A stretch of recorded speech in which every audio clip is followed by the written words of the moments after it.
Ok, olá pessoal, tudo bem? Estamos aqui de novo aí trazendo bastante conhecimento e aprendizagem aí, através do Senex para os nossos clientes e potenciais clientes.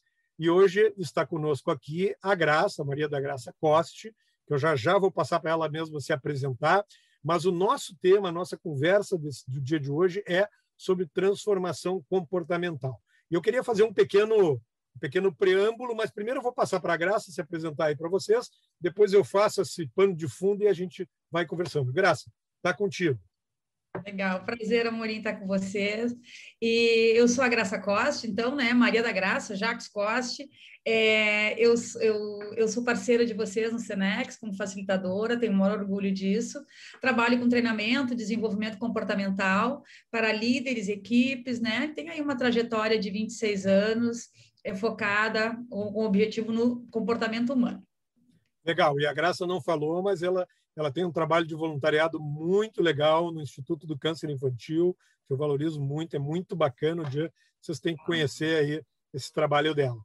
Graça, o esquema é o seguinte, a gente vai falar sobre transformação comportamental e a gente sabe que o momento que a gente vive aí, né?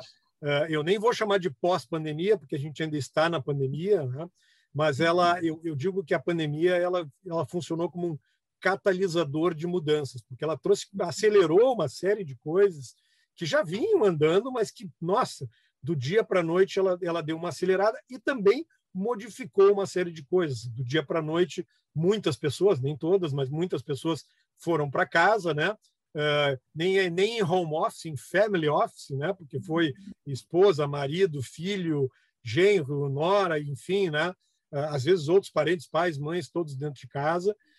Também mudou muito a dinâmica do relacionamento social, porque a gente parou de encontros de bares e seminários e festas e etc. E dentro das organizações também houve essa mudança. Muitas organizações, ainda que tenham ficado com muitas pessoas trabalhando presencialmente por ser indústria, enfim, não poder mandar para casa, mas muitas também passaram a ser full home office ou parte home office, e mesmo as pessoas que não, vamos dizer assim, puderam sair, dentro de casa também tinham situações em que o marido ou a esposa estavam em home office. E a gente tem falado, então, da importância da transformação comportamental, da importância da gente investir, sempre foi importante, mas mais do que nunca agora. Então, queria te escutar, como é que tu vê isso, como é que está batendo para ti, enfim, papo aberto aqui. Vamos lá. Legal.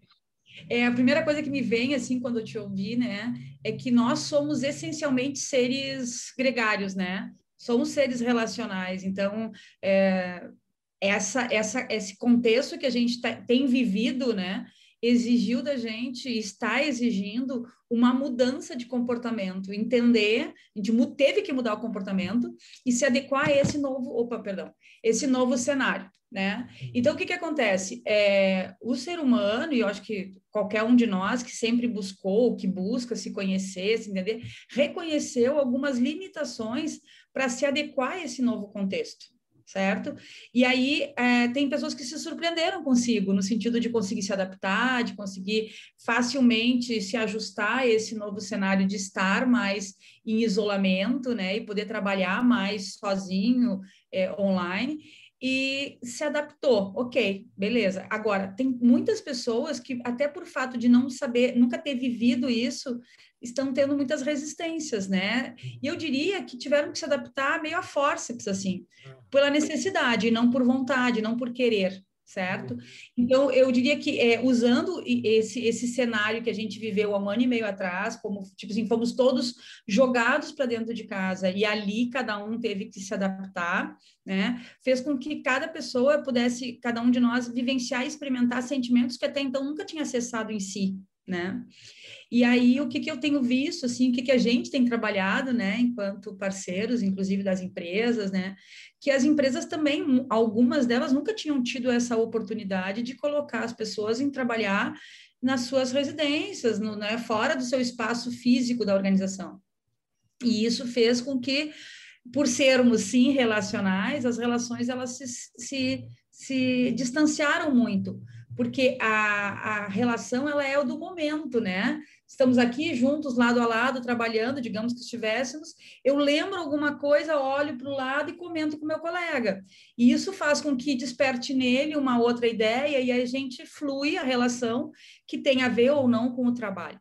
No digital, no online, a gente não tem essa fluidez toda. Né? Se eu quero falar contigo, vou ter que te ligar, discar para ti, vou ter que te conectar numa plataforma e vou te olhar, e até isso já perdeu aquele timing que é da espontaneidade da fala. Então, as organizações elas tiveram que criar espaços para isso também, e as pessoas foram, eu diria assim, estão ainda, né? Algumas pessoas estão ainda se adaptando. Porém, nada substitui obviamente, esse momento físico, né?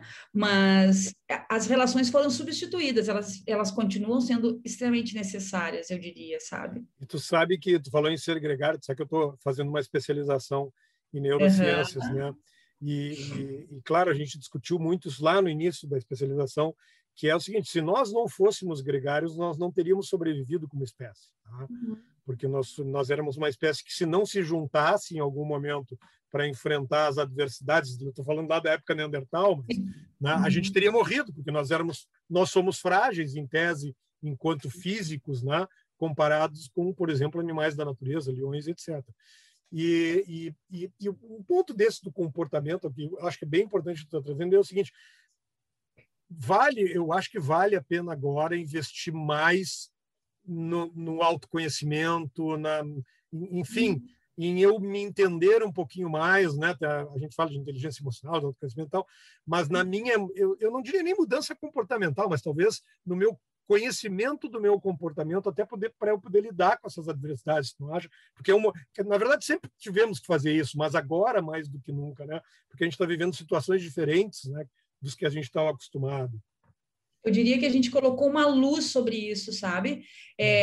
Eu diria que a gente tem o autoconhecimento, ele sempre foi um tabu, eu diria até, acho que um espaço para alguns mais facilmente, até trazendo assim para a questão dos estudos, né? Eu acho que quem tem uma linha mais na área humana, o autoconhecimento ele foi estimulado para alguns, para outros não, né?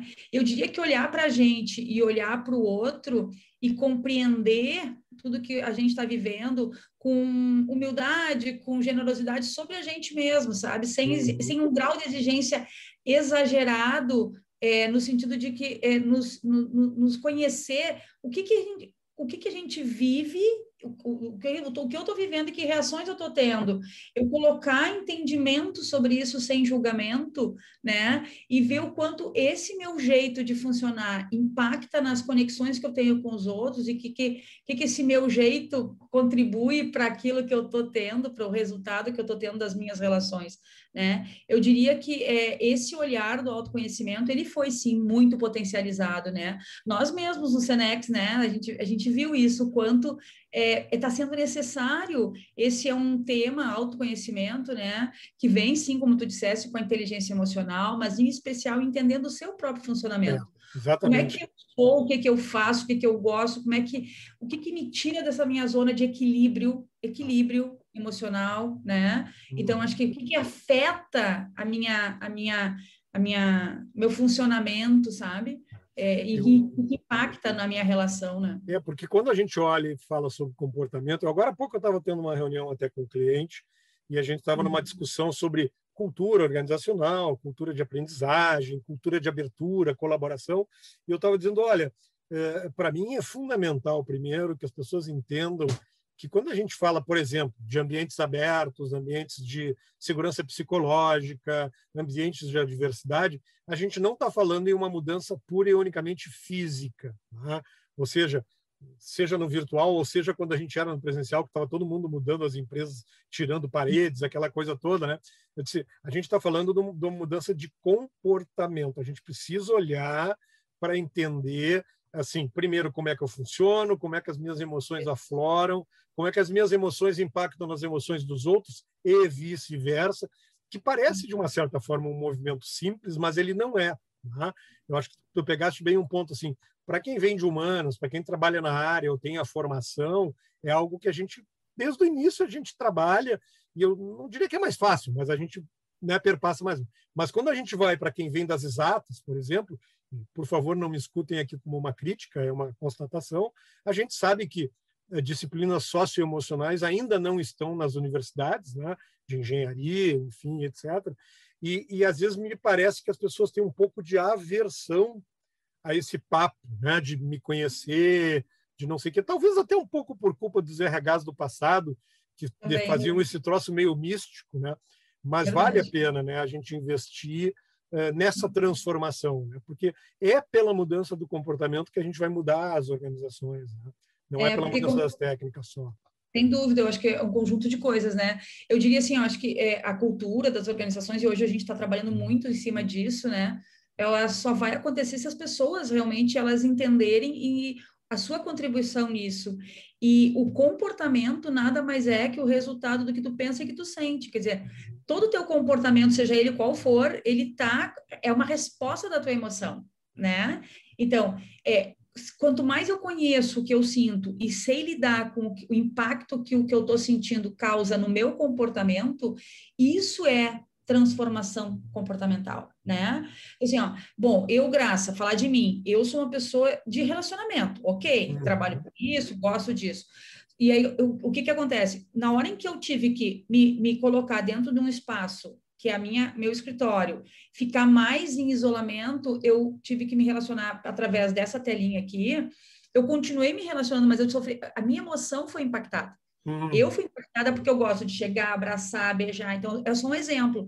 Na hora em que que eu deixo de ter isso, eu sinto. Agora, como é que eu lido com o que eu estou sentindo?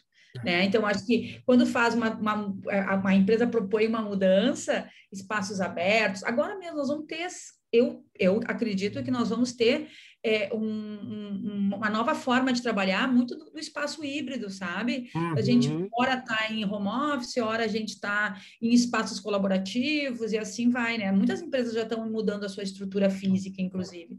Isso vai exigir aquela coisa de mudar, entender que agora eu não vou ter mais a minha mesa, a minha gaveta, o meu colega que senta do meu lado, hora vai ser um, hora vai ser outro, um dia vai ser o fulano, outro dia vai ser o ciclano, entendeu? Então, isso tudo vai estar impactando na minha emoção. E essa emoção, ela tem que estar muito... Eu tenho que conhecer ela e perceber o quanto ela impacta na forma como eu respondo a ela com o meu comportamento. E o impacto que isso tem no meio que eu vivo e nas pessoas que interagem comigo também, né? E um outro detalhe importante, né, que também está ocorrendo agora, por conta de toda essa, vamos dizer assim, esse momento de transformação geral que a gente está vivendo, é que também as pessoas querem mais ser ouvidas, querem se colocar mais, querem ter um espaço maior, porque a gente que vem de uma cultura hierárquica de comando e controle das organizações, que não está tão longe, aí, há pouco tempo atrás, aliás, ainda tem empresa que tem isso, né? Mas também eu vejo, do ponto de vista, agora falando um pouco das lideranças, né, dos gestores, que eles começam a lidar com variáveis que não eram tão afloradas assim, né, do tipo eu chegar e dizer, putz, olha, estou com um problema aqui na minha casa, porque estou muito tempo convivendo já com a família, meus pais, não estava acostumado, e nesse mundo em que a gente não tem que ter resposta para tudo, mas que a gente aprende lá do passado culturalmente que tem que ter, né? Também se faz importante essa mudança de comportamento, porque eu vou ter que também ajudar, não digo ajudar, talvez ajudar seja a palavra, o outro a fazer esse movimento, né? Não é só meu, inclusive quem é gestor hoje precisa criar esse ambiente para o outro também, até porque nem todo mundo tem a clareza que a gente tem desta necessidade, né? Então, eu diria que a liderança ela teve que se reinventar tanto quanto qualquer um, mas eu acho que é quebrar alguns paradigmas assim do seu jeito de liderar, né? A gente vê isso nas organizações, líderes que realmente se aproximaram muito das pessoas, mais do que já eram, pela necessidade de, acho que a coisa da relação ficou mais fortalecida, mais necessária, sabe? O fato de se estar distante fisicamente exigiu, mas mais que isso, eu acho que essa situação que nós vivemos e estamos vivendo fez com que a gente despertasse necessidades que já existiam. Mas aí a liderança, nem todos estão preparados, né? Eu acho que estamos longe até, né, Amorim, de termos lideranças, porque eu acho que na nossa cultura, a liderança, ela sempre teve o viés técnico muito mais aprimorado, assim, né? Se fala tanto nas relações humanas, na liderança humanizada, né?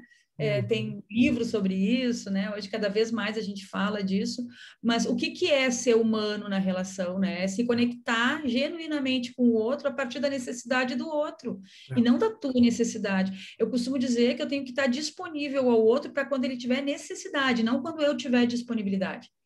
Estar disponível é para quando o outro precisa, e não para quando eu tenho tempo e agenda. E genuinamente, né?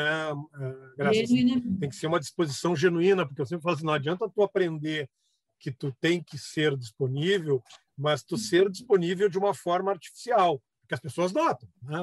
Não, estou à disposição, se precisar, tu fala comigo. Aí, quando traz alguma coisa, tu não tem tempo, tu não pode, tu desvia, tu sai, tu não lida, né? Então, acho assim, e por isso que eu acho que a transformação é importante ao aprendizado, porque para ter uma disponibilidade genuína, a gente também tem que passar por um outro caminho, que até já é bem falado no mercado, que é entender a nossa vulnerabilidade. Entender que a gente também tem esse lado e que não tem problema, e que está tudo ok pelo fato de eu ser um gestor, eu não preciso ser o dono do... não preciso saber tudo sobre tudo e resolver tudo. Né? Eu acho que eu gosto muito desse aspecto. Assim, eu preciso primeiro não é me tratar, né? Mas assim, cuidar de mim para poder ajudar a cuidar dos outros. Né? Eu diria assim, ó, a gente dá até o nome de autoliderança, né? O líder de si. Esse é o primeiro passo para te poder. O Rangel fala isso, né? No pipeline da liderança, né? Que a gente tem que, para eu poder liderar pessoas, eu tenho que liderar a mim mesmo, né?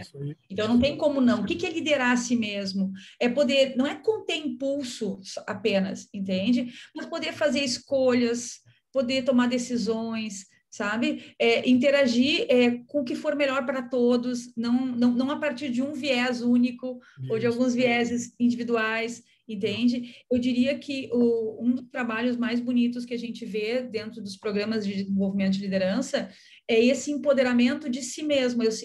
O líder se apropriar do seu papel, né? Pessoal, dos seus papéis pessoais, né, que são muitos, mas o quanto esse papel ele passa a ficar mais fortalecido quando ele está na liderança, sabe? O papel de líder ser coerente, consistente com aquele... Ele está dentro do mundo organizacional, ele está dentro do mundo profissional dele, sabe? E aí ele consegue, de alguma forma, ajudar a se conectar com autenticidade, como tu falou, genuinamente, respeitando as particularidades dele. Eu acho que o legal a gente vê o crescimento nesse sentido de tudo bem eu ser como eu sou. Não preciso estar dentro de um padrão. Eu acho que isso é legal, sabe? Uma época eu ouvia muito isso nos programas de liderança, assim, né? Desenvolvimento de liderança, em que, então eu tenho que ser um super-homem. Mas era mais ou menos isso. Tinha uma lista enorme de competências, não que não se tenha que ter e avaliar e poder monitorar sobre as competências, mas não é isso. Mas hoje a gente sabe que tudo bem se tu não for como supostamente alguém diz que tem que ser, entendeu? Tu tem o teu jeito, só que esse teu jeito, ele é corresponsável pela entrega que está sendo feita, pela cultura da empresa, pelo sistema que a gente tem. Então, na medida em que eu me enxergo corresponsável, eu posso fazer alguma coisa. E isso é legal, porque se eu fico colocando a responsabilidade fora de mim, no sistema, na empresa, no meu chefe, né, na minha liderança, eu não vou fazer a minha parte. Então, não, eu sei a minha parte, né? Terceirizar, né? A gente, como é que tinha um nome? Como é que é? Eu aprendi isso com a minha ex-sócia. Explicações generativas e tinha não, explicações tranquilizadoras. Tranquilizadoras, exatamente, que eu jogo para o outro lado porque daí eu me tranquilizo, isso. Não é comigo, então tá tudo bem, né? E a gente tem que ser gerativo, né? São explicações gerativas, que são as o eu, onde é que eu tenho, qual é a minha parcela nesse negócio, né? Traz para o locus interno, traz para o locus interno. Exatamente, traz para ti, mas que há uma tendência, né, da gente jogar para fora, porque aspas, é mais fácil. Bom, passa muito rápido o tempo, nós temos mais alguns minutos. Eu queria te escutar, e para quem está nos escutando, assim, que caminho, tudo bem, eu sei que a gente pode fazer, né? cursos, etc. Mas, assim, por onde é que eu começo? Onde é que eu não estou falando nem assim em tipo de curso ou onde eu vou, mas assim, eu quero fazer um movimento. Eu entendi, gostei, acho que preciso mudar, preciso começar. O importante é começar. Eu sempre digo, não faz mal que tu não tenha, que tu estejas ainda num determinado estágio. O importante é tu dar um passo, né? Então, assim, para quem está pensando, para quem gostaria de olhar, por onde é que poderia começar a pensar, fazer esse movimento de transformação? Fora óbvio, aqui puxando a brasa para o nosso assado, fora as formações do Senex, que, claro, ajudam muito, né? Mas eu estou falando mais assim em competências e atitudes, né? Eu gosto de trazer assim uma questão que é, primeira coisa é a gente aprender a se contemplar, sabe? Fazer contemplação assim da gente mesmo, sabe? Eu olhar para mim é como se eu pegasse e me olhasse no espelho pela primeira vez. Eu me olho e não vou ficar olhando só o que é a imagem que está refletida, mas o que diz de mim. Achar momentos de poder me contemplar e perceber, colocar luz, como eu disse antes, né, sobre aquilo que eu sou. E aí, nesse momento, é uma experiência muito interessante, porque a gente vai se olhar como se a gente estivesse fora da gente, sabe? Eu vou contemplar, como é que eu sou, como é que colocar, sabe, fazer pesquisa contigo mesmo. Eu acho que a primeira coisa, porque tem muitas coisas que nós fizemos que não estão conscientes em nós. Então, trazer consciência é se perceber e pedir feedback, por exemplo, sabe? Buscar. E com isso, né, Marinha, assim, ó, eu acho que uma dica, vamos dizer assim, é fazer uma lista de que tu admira em ti e que tu acha que não é legal que tu tem no teu comportamento que pode estar impactando, sabe? Isso é uma forma de tu olhar com generosidade, né? Para depois criar ações, porque a gente tem mania de já ir para ação. Não, é verdade. Olha, e ver assim, ó, bom, o que eu tenho que é legal e lista. O que eu tenho que eu preciso aprimorar em mim? O que ainda eu resbalo, assim, sabe? Eu faço, dou minhas bobagens. Quais são minhas bobagens, sabe? Temos. E aí vai. Mas assim, ó, de boa, sem nenhum tipo de julgamento sobre ti, sabe? É para ti contigo mesmo, não vai para mostrar e nem para divulgar isso, sabe? E com isso, sim, pensar o que eu posso fazer para fazer diferente. Eu não sei se era esse caminho, mas eu penso que é sempre o começo que a gente faz, sabe? Não, é isso sim, é isso sim. Sabe que me lembrou que eu aprendi há muitos anos, eu nem sei se usa mais, até porque eu estou fora dessa de sala, né? Mas me lembrou muito da janela de Johari, lá de não sei de quando. Lembra que era como eu me vejo, como os outros me veem, como eu acho que eu sou e como os outros acham que eu sou, né? Mais ou menos esse movimento que a gente tem que fazer, né? Que isso aí. Esse olhar. Desculpa, Amorim, assim, eu tenho uma pergunta, né? Quem sou eu? É uma pergunta muito simples. Quem é o Amorim? Quem é a Graça? Na hora que eu conseguir responder isso sem dizer eu sou uma psicóloga, Não, quem sou eu? Não é o que eu faço, é quem eu sou, sabe? Acho que isso me ajuda. E também entender que essa jornada, né, de autoconhecimento ela não termina, né? Até porque a gente também vai mudando, né? Então, ela é muito importante que a gente possa se permitir fazer revisões, um novo olhar, né? Eu me lembro que quando eu saí do mercado executivo de grandes corporações, que foi em 2015, e eu fui fazer um curso de formação de coach, né? De coaching. E aí, um curso bem legal, e aí foram, acho que, sei lá, 80 horas, e foi um curso maravilhoso. Um dia eu conto a história que eu decidi não atuar como coach, eu não atuo como coach, mas eu fiquei impressionado com quanta coisa tinha se reinventado em mim mesmo e que eu não tinha me dado conta. Pô, eu fui fazer isso com 50 anos. Eu disse, pô, mas com 50 anos eu ainda não me conhecia, mas eu nunca vou me conhecer totalmente porque eu vou estar sempre mudando. Então a gente tem que ir mais leve com esse negócio e entender que a gente pode fazer revisões e ir se aprimorando, enfim, né? Não é um mundo de certo ou errado, né? É um mundo de se conhecer mesmo. Né? É evolução, né? É evolução. Exatamente. Então, a gente evolui até o último momento, e segundo algumas referências, até depois, né? Mas eu diria que a gente está em evolução e começa pela autopesquisa e pela observação. A observação constante de si mesmo, né? É o maior instrumento de transformação humana. Essa frase, para mim, é incrível, assim, sabe? Quanto mais a gente observa, sem julgamento. Sem julgamento. Muito bom, Graças. Quando o papo é bom, ele passa muito rápido. Eu quero te agradecer pelo papo. Fica por aí, que agora eu vou terminar a gravação aqui para depois a gente passar para o pessoal. Gente, logo, logo a gente vai vir com outras gravações, outros assuntos, mas não podia deixar de trazer esse aí com a nossa expert aí, que é a Graça. Muito obrigado, um tchau para vocês e a gente se fala por aí.